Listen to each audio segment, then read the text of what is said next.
Assalamualaikum warahmatullahi wabarakatuh. Ensiklopedia Al-Fatih kembali ke hadapan Anda untuk berbagi info Islami. Semoga menginspirasi aktivitas Anda hari ini. Dan jangan lupa klik tombol subscribe dan aktifkan notifikasi tombol lonceng agar tidak tertinggal berita terbaru dari Ensiklopedia Al-Fatih.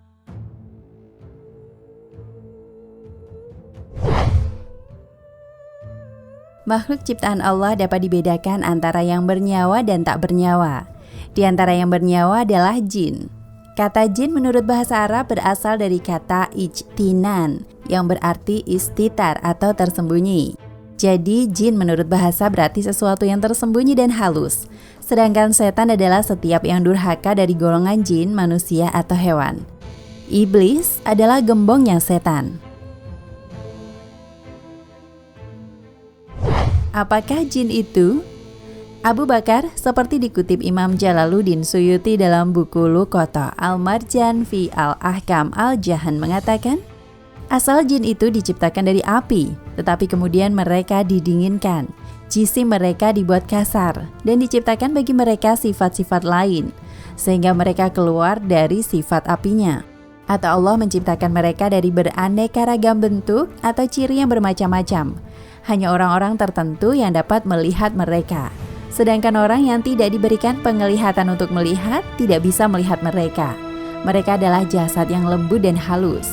Bahkan dalam satu riwayat Ibnu Abbas radhiyallahu anhu berkata, ketika Allah menciptakan bapaknya jin, Samum, yang dijadikan dari nyala api, ia berkata, "Hai jin, mintalah apa yang kamu inginkan."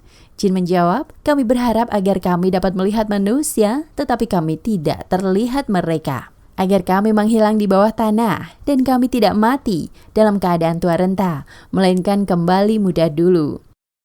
Jin dinamakan jin karena wujudnya yang tersembunyi dari pandangan mata manusia. Firman Allah, sesungguhnya ia, jin, dan pengikut-pengikutnya melihat kamu dari suatu tempat yang kamu tidak bisa melihat mereka. Quran Surat Al-A'raf ayat 27.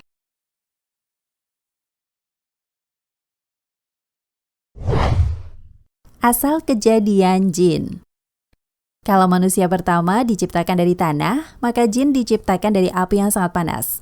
Allah berfirman, "Dan kami telah menciptakan jin sebelum Adam dari api yang sangat panas." Quran Surat Al-Hijr ayat 27. Dan kami telah menciptakan jin dari nyala api. Quran Surat Ar-Rahman ayat 15. Rasulullah bersabda, malaikat diciptakan dari cahaya, jin diciptakan dari nyala api, dan Adam diciptakan dari apa yang disifatkan, diceritakan kepada kamu, yaitu dari air sperma dan ovum. Hadis riwayat Muslim dari Aisyah di dalam kitab Az-Zuhad dan Ahmad di dalam Al-Musnad. Bagaimana wujud api yang merupakan asal kejadian jin? Al-Quran tidak menjelaskan secara rinci, dan Allah pun tidak mewajibkan kita untuk menelitinya secara detail. Ibnu Abbas, Ikrimah, Mujahid, dan Atta berpendapat bahwa yang dimaksud api yang sangat panas, nar al-samum atau nyala api atau nar dalam firman Allah di atas ialah api murni. Ibnu Abbas pernah pula mengartikannya bara api, seperti dikutip dalam tafsir Ibnu Katsir.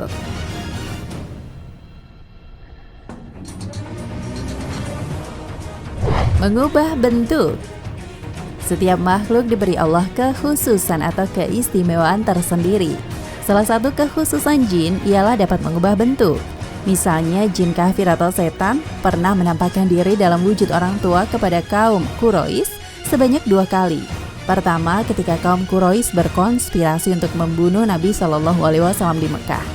Kedua, dalam perang Badar pada tahun kedua Hijriah seperti diungkapkan Allah dalam surat Al-Anfal ayat 48.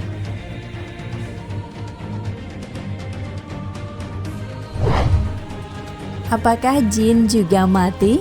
Jin, kehidupan dan perkembangbiakannya. Seperti layaknya manusia, jin pun berkembang biak dan beranak pinak. Namun sesuai kodrat penciptaannya, hukum dan kodrat alam jin jauh berbeda.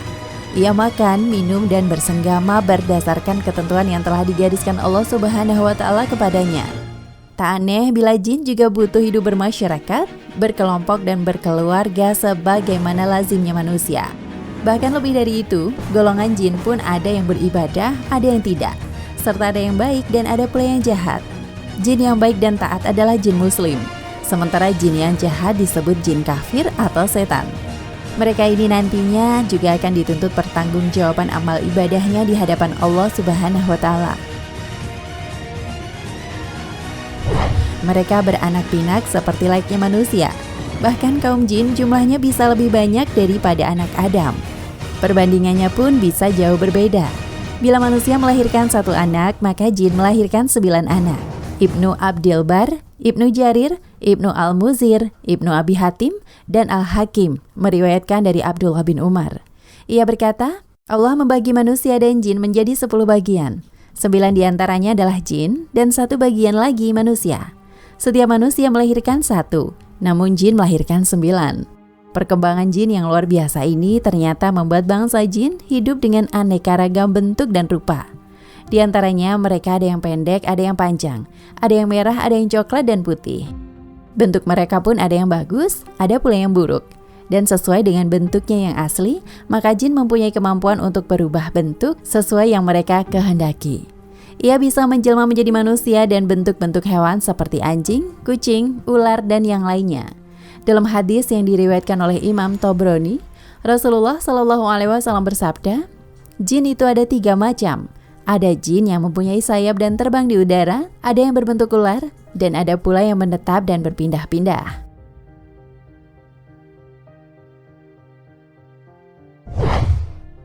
Tempat-tempat jin. Banyak perbedaan antara manusia dengan jin, namun persamaannya juga ada. Di antaranya sama-sama menghuni bumi. Bahkan jin telah mendiami bumi sebelum adanya manusia. Dan kemudian jin juga bisa tinggal bersama manusia di rumah manusia, tidur di ranjang dan makan bersama manusia. Tempat yang paling disenangi jin adalah WC, tempat manusia membuka aurat. Agar aurat kita terhalang dari pandangan jin ketika kita masuk ke dalam WC, hendaknya kita berdoa, yang artinya, Ya Allah, aku berlindung kepadamu dari gangguan setan laki-laki dan setan perempuan. Hadis riwayat At-Tirmizi. Setan suka berdiam di kubur dan di tempat sampah. Apa sebabnya? Quran sengaja tak menjelaskan secara rinci. Mungkin karena kuburan sering dijadikan sebagai tempat bermeditasi oleh tukang sihir atau paranormal. Nabi Shallallahu Alaihi Wasallam melarang kita tidur menyerupai setan. Setan tidur di atas perutnya atau tengkurap dan bertelanjang. Manusia yang tidur dalam keadaan bertelanjang menarik perhatian setan untuk mempermainkan auratnya.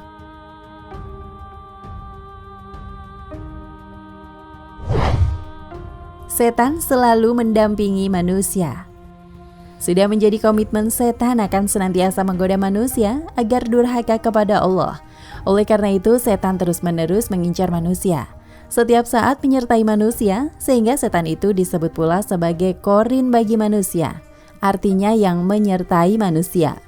Setiap manusia disertai setan yang selalu memperdayakannya. Bahkan manusia dan korinnya akan bersama-sama pada hari berhisab nanti. Allah berfirman yang artinya, yang menyertai dia, korinnya berkata pula, Ya Tuhan kami, aku tidak menyesatkannya, tetapi dialah yang berada dalam kesesatan yang jauh. Quran Surat Qaf ayat 27. Wallahu a'lam bishawab. Nah pemirsa Ensiklopedia Al-Fatih, sampai di sini perjumpaan kita kali ini. Semoga menginspirasi.